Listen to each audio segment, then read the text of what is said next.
الاستاذ محمد بنشيل له دعامه الانف بعد عمليه حاجز انفي طبعا. الراجل طبعا جاي النهارده وقلقان جدا طبعا، وخايف لما يتحسنش، وخايف لما النفس يبقى زي الاول. على فكره هو كان عامل عمليه حاجز انفي قبل كده، وعنده يعني زي ما بنقول باد هيستوري. منديل يا دكتور. منديل يا دكتور. اه منديل طمني زي في ما انت مخاط قاعد. كده نزل، طبعا نمسح عادي المخاط. عادي عادي.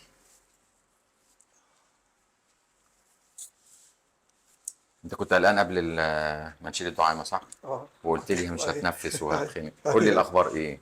خد نجرب نفس الاول. نجرب كل واحده بقى. جرب كل واحده بقى. كل واحده. ها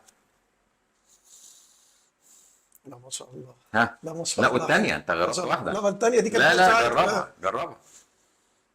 لا ما شاء الله ها. جميله. الاثنين احسن. جمال، احسن كتير. احسن من العمليه الاولانيه الحمد لله احسن. بكتير. احسن احسن الحمد لله. مم. اهم حاجه يعني عندي الفتحتين متساويين. وريني تاني. اه الاثنين متساويين في النفس الحمد لله. 100%. 100%. اخر تسلم كلام. ايدك يا دكتور. اخر كلام. تسلم ايدك. الحمد لله على سلامتك. الله الحمد لله على يسلمك. السلامه.